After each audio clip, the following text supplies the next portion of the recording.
Welcome to episode 6 of Happening Hoops Chats. I'm your host, Ethan Hennessy, and I'm joined by none other than Tim Miles, head coach of San Jose State. Coach, how are you doing today? I'm doing great. Thanks for having me on, Ethan. Yeah, absolutely. It's a pleasure to talk with you. So, we'll get into it here. You're second year coach at San Jose, after stints at Nebraska, at Colorado State. You've kind of been all over. But we'll start with San Jose here. So, I think San Jose State has the potential to be a hidden gem in college basketball. It's in a great conference, great location for networking and career opportunities, a well-run athletic department. All that being said, though, SJSU hasn't exactly had a history of success basketball wise. How do you crack the code to winning there? Yeah, it's a competitive market, right? We're in San Jose, California, the heart of Silicon Valley. We have 4 or 5 pro franchises within an hour of our campus. And so, I don't care how big your metropolitan area is, which we are the 10th largest city in the US, you have to, be meaningful one way or another. And I think it just starts with high quality people that play the game well, that people enjoy watching. We're not going to be the Golden State Warriors. We're not going to have a product that rivals Steph Curry and Klay Thompson and those guys, right? So what can we do? Well, we can play great team basketball. We can play successful basketball, and we need to get to know people in our community too. And I think that's important to rally the troops, to get people to come and watch, who we are and what we're trying to build. And, it just kind of reminds me of when I started out. I've been an like you alluded to earlier, I've been an NAIA coach, a Division II coach. And then when I went to North Dakota State, we went Division I. And so I was a Division I independent, Mountain West coach, a Big Ten coach, and now I'm back in the Mountain West. And so that's every conceivable level you can be at, right? Mm-hmm. I was just talking to a player that's looking at, he'd left a Division I, and he was kind of, was a little bit lukewarm about going to a Division II. And I said, I will just tell you as a coach that my relationship with my Division II players is as good or stronger than it was anybody else, right? My experiences there were just as exciting. It just wasn't as well documented. You just don't get all the scores and you don't see the write-ups. The relationships are what matter, and they're phenomenal. So I believe, again, we're a relationship-based business. And if we're going to build this thing, we've got to recruit, schedule, and win, right? We've got to recruit fans, recruit players, recruit students to get to the game. Hell, we're recruiting student managers right now. It doesn't matter what we're doing. Right? You're always in the recruiting game. And I think that's a big part of what we're trying to do here. Excellent. After Nebraska, you took some time working in the media. I know serving as an analyst on Big Ten Network, Fox, even having your own podcast. We were talking about that a little bit before we started here. What perspectives did you take away from those experiences now that you use in running your program? Because I watched, a bunch of interviews with you in preparation, and you seem like one of the more personable coaches out there. Yeah, good or bad or otherwise, right? So if you ask Jeff Goodman or Rob Doster, who helped start the Field of 68, that whole format wouldn't exist if it wasn't for our podcast, Inside the Mind of Miles. That's what they'll tell you. They have some great content over there too. They didn't pay me a cent, and I think I was worth every penny. And when you look at this and what's going on, I'm excited about, I'm excited about being back into coaching. I loved my time in media. I enjoyed going to games. I enjoyed, watching practices, talking to coaches. The interesting part about college basketball is, although you have colleagues and you have friends, you're always competing against each other on the recruiting trail. Yeah. Unlike the NBA, right? You can be an adversary in the NBA and just not like the other guy. But, just the way the contracts and everything works, you're not really competing for players. Where in college, you're always like, okay, why is this guy talking to me? Is he trying to distract me at this recruiting event? What's going on? And it's always something, right? And so it's just a different relationship, right? Well, now when you're in the media, there's none of that. There's no ulterior motive. There's no questioning of it. It's just like, hey, how can I help people? What story can I help you tell? You know what I mean? And I remember my first guest was Fran McCaffrey. Fran McCaffrey's a friend and a guy that's a great guy. And I think he gets a bad rap because you see these episodes in a game where he, loses his temper or whatever. Fran is the best. If you see him off the floor, he's the funniest, most easygoing, best dude you've ever met in your life. And I had him on first because I wanted to tell that story. Like, Mm-hmm. you think you know Fran, you don't know Fran McCaffrey. And you look at the success they've had over and over and over, and it's phenomenal. They won the Big Ten championship last year. And, it's just those kind of stories. I really enjoyed that part of podcasting, Yeah. of television, of whatever. But really, quite frankly, the media thing was just too easy, and it paid way too well. I needed to get back into coaching where the real work lies. Yeah. Give yourself a little bit of a challenge. I get it.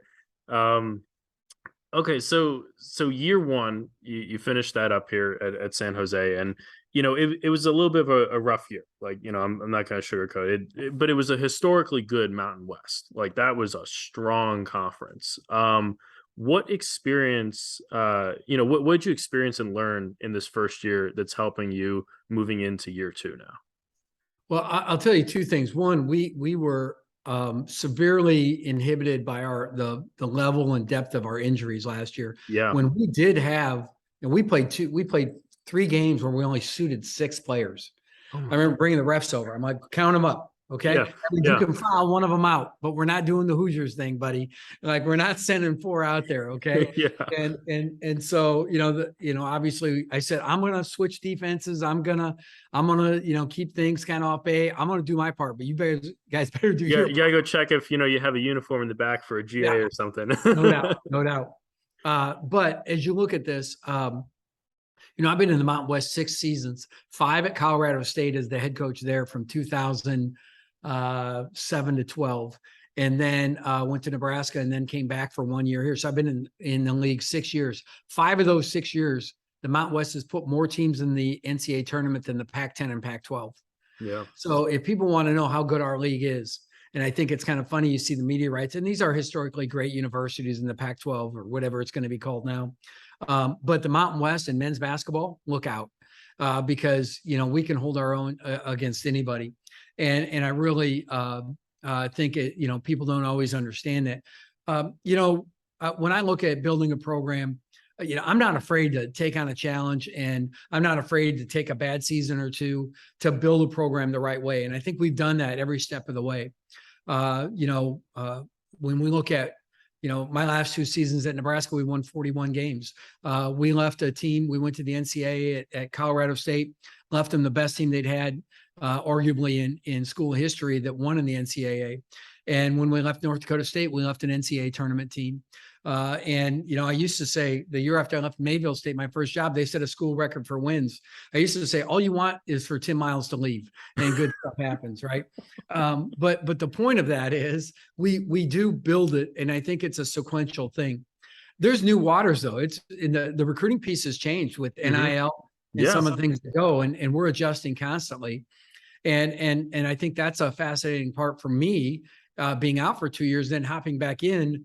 Right away, you're like, okay, this NIL thing's coming in. How's it going to change? And it really, I think you could see last spring where teams were anteing up and doing that. And I kind of like the idea of paying the players, honestly. Like, I mean, I think I'm not that old school that doesn't think that it shouldn't happen. I think it's great. How we do it and how we go about it, I think, is the challenge everybody fights, because I would like everybody to get a little bit of a piece of the pie, but certainly you have to reward your best guys. Yeah. And with that being out of the coach's hands, it makes it a slippery slope. It's left in the hands of the collectives and those people that are involved with the NIL. And I do wish the coaches had some voice in that. Hopefully we'll get to that at some point in time, but at this point we don't. And so there it is. But I would like to see us find a way to do this. And I know that there's a lot of things to consider, with antitrust and taxes and unions and all of these stuffs going on. And I think it'll take brighter minds than mine to figure it out. But when we do, I'm excited to be a part of it. Yeah, absolutely. I mean, I've seen already some programs are starting to hire, like, an NIL specific coordinator. So, like, I think I saw that at Duquesne, and that's just going to be the new wave of basketball moving forward. No doubt. Yeah. My daughter's she's a junior out here at San Jose State. My son's back at Lincoln High School in Nebraska and with my wife. And I told her, I'm like, I told my daughter, I said, you should really think about how you can take your advertising piece and tie it in with college athletics and NIL and think on different grounds rather than just the basic advertising, MO we've seen forever. So I think there's, she loves college athletics. I think there's a real niche there. Yeah, Certainly absolutely. the agents have found the niche. Yeah, and I mean, just that's going to naturally happen, and like when there's a new frontier, it's whoever can adapt and get creative first is gonna thrive in that. No doubt, no doubt. And it's not going away, obviously. And hopefully that there's just more. I think everybody wants a little more certainty on what we can do, how we can be involved, and what's going on. So I think it's going to be a good thing for college athletics, and hopefully we don't get to a point. And let's face it, in college football is going to be college football, but college basketball has got a really unique, exciting thing going with everybody involved, and everybody that's in Division I has a chance to make their conference tournament. Well, they have a chance to qualify for their conference tournament. Yeah. Not everybody makes their conference tournament, but then every conference has a chance to participate in the national championship tournament. And hopefully we continue that going. You've seen things out there that there is great concern outside of the group of five and some of the smaller leagues that's going to go away. And I sure hope it doesn't. Yeah, I mean, I hope so, because I think that if it does, you're just going to change the entire. I mean, like the NCAA tournament is not going to be the same NCAA tournament because the average fan in America tunes in to, at least in the earlier rounds, to see the upsets, and if you don't have the mid major and lower major teams, that's just it. But yeah, hopefully you're right. Hopefully we don't go in that direction, because I think that would be really tragic. Um, let's get into the roster. You guys bring back basically everybody that was a key contributor on the team except for Trey Smith, Omari Moore, um, you know Ibrahima, Myron Fiala, Amy. yep. Everybody is coming back, and I can keep going down the list. I mean, I was talking with Todd Simon a couple episodes back, who also has a heavily veteran team, about the importance of experience in college basketball. How have these guys been able to grow, in the process together now that they've been in the same unit for a few years? I know you talked about you had some injuries and they, weren't necessarily able to play as much as you'd like, but they've been in the system now for a few years together. Yeah, no doubt. I think that's vital, obviously. By the way, Todd Simon's assistant, Flynn Clayman, a rising star in the coaching Yeah. industry. I was lucky enough to coach him at Colorado State for a season. He was with us. He banged about 5 threes on San Diego State one night, and we had a great time. Although we lost on the last second shot, which was not great, Yeah. but it was a good run and a lot of fun to watch. When you look at this, I look at our team, and we certainly needed more depth and physicality. And the guys we've tried to add, Sage Tolbrook, Rob Viola, Kevin Simmet, all 3 guys, JT Elder, a big, strong wing. All 4 of those guys are wings, power forwards, center type players that I think can really be good for us. We needed, just more physicality and more size. We got some of those other guys healthy, like Ibrahim Diallo missed a whole bunch of the season. And we were fine with him, and all of a sudden we lose him. And I think we went 1-16. We went 0-17 without him, or 0-16, something like that. He came back in for one game, New Mexico, we beat him. Yeah. And so I tell you, that's how important he was to us. 7'7" wingspan, real defensive force for us as a 7-footer transfer from Ohio State. I think those are important things. We've added, I think, good guys. We've got some young guards. So as we go, Leo Torbor is a good guard out of Park Center, won a state championship. And Garrett Anderson is he's a kid that could play, 6'6", play baseball. You can throw a baseball like 94 miles an hour, and is just a natural athlete and just going to get better and better and better. So I like just adding the depth and getting everybody ready. Myron Amy Jr. had ankle surgery right after the season, and he's now coming back from that, getting on the floor 100%. So I think getting these guys healthy and getting them going is a real big part of us, because the best ability oftentimes is availability, right? Yeah. Getting those guys on the floor. So I'm excited about having those guys in it. As you said, we're still a young team. You know, Tibet Gorner is a guy that is just going to be a sophomore for us or whatever it is. And Trey Anderson is a guy that is one of our upperclassmen, along with Ibrahim Diallo and Omari Moore, are going to be leaders for us and veteran guys that have all played at high levels. So Omari Moore is a guy that had 5 NBA workouts in the test the waters thing, is a guy that's certainly on draft radars. And I think he's going to have a real breakout year for us. He's going to be a go-to guy for us and a go-to guy in the Mountain West.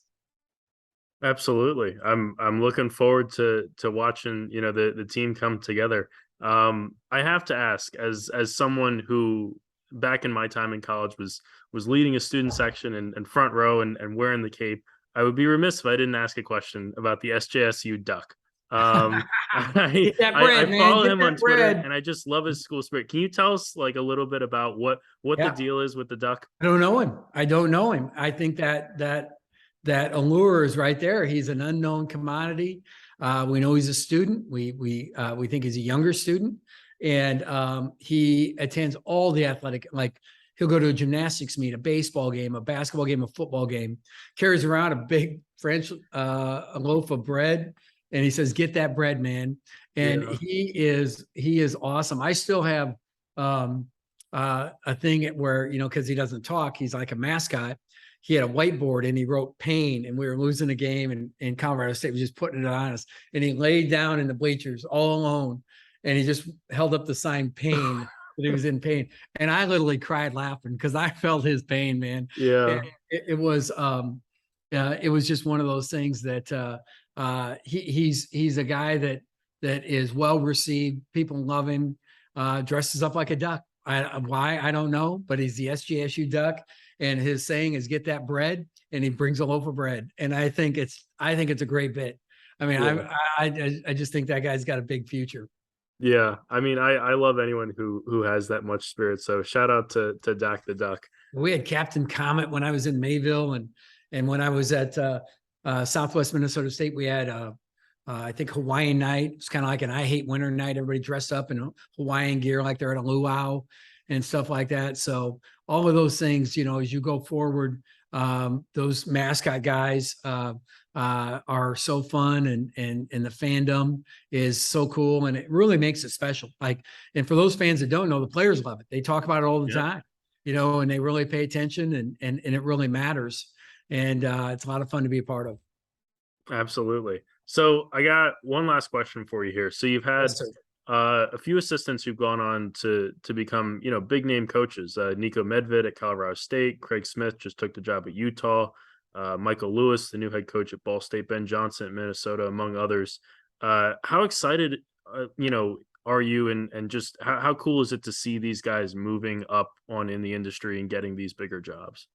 Well, they'll tell you the reason that I ever accomplished anything is because of them. Let's face it. I mean, I've hired 19 guys in Division One in my Division One history. 7 of them have gone on to be Division One head coaches, and 7 are high major assistants right now. 2 are out of the business, and 2 are with me. And I just hired my 20th, who's just with me, Jeff Strom. So I feel really strongly about how you go about hiring, and all of those guys you mentioned are really successful people and have contributed immensely to anybody's success. And I think the biggest thing is, and I've talked about this before, I think you have to consider, I call them the 4 buckets, right? Mhm. What a coach brings to the table in 4 areas. And I kind of differentiate. First one is mentorship, obviously your ability to, kind of be that parent via satellite to these young people that, are independent living oftentimes for the very first time in their life and need guidance and seek counsel and all those things. That you've got to look out for the betterment of this young player and be able to be, some tough love at times and some reassurance at other times, or whatever that might be. Second of all, you got to recruit. That better be a really big bucket, right? I mean, you got to be able to recruit and utilize your network and understand what San Jose State needs, or whatever school it is Nebraska more recently, and Colorado State, North Dakota State, what those places need, and how they fit who we are and where we're at. I think that's a big part. And then the last two, I just kind of separate. I used to not separate them, but I do now. One is, player development, your ability to take a player, go to a basket and break down his game and put that into team form and do that individual workout stuff. And then the next part is, practice coaching and game planning. How you get ready and how organized you are for an opponent as an assistant coach and all those things. Those are four real big buckets. And I recently kind of separated player development and game planning, because it's funny. I had some guys that could really game plan and they couldn't do crap on the floor, and some guys that could really were great on the floor and weren't as good, when it came to trying to figure out Purdue, which quite frankly nobody's very good. Yeah. I mean, good luck with that one. Yeah. Yeah, right. So whatever it might be, I think that you've got to be able to aspire to be better at all four of those areas all the time. And I think those are things that, as a coach, it's the same thing for me as the head coach. Those are four areas you just kind of look at like, all right, we all got other responsibilities. I have other responsibilities of fundraising and donor relations and, all that, front porch part of your program. Right. Yeah. But really, if you get down to it, those four are the four that really matter. You can figure out the other stuff. And I think that as you look forward, those guys that you mentioned, I think are, Craig Smith has done really well. Nico Medved's done really well. They were consecutively the Mountain West coaches of the year when Craig was at Utah State and Nico was at Colorado State. And incidentally, last year was my first year and I was not the Mountain West coach of the year. And so I think it tells you how good those guys were. Yeah, absolutely. Well, Coach Miles, I can't thank you enough for taking the time to come on the podcast here and talk with me today. I hope the viewers really enjoyed this episode, and maybe we'll do it again next year. Ethan, you're doing it right, man. You got to keep these things under 43 minutes or people start clicking off. Yep. So you're doing the right thing. I appreciate you having me on, and I appreciate everybody that's listening today. And as we go forward, I think it's important, that, college basketball is a great thing. College sports are great things. I hope people come out and support them, come to the games. Hopefully we're on the backside of this pandemic. It's been, hell on wheels for those guys. I was out for the worst year. But even last year we got it and it was awful. And I can't wait to see the gyms full of people and everybody ready to roll again. And it's a pretty exciting time. So thanks for having me on, and thanks for your part of participating in college sports, man. Yeah, absolutely.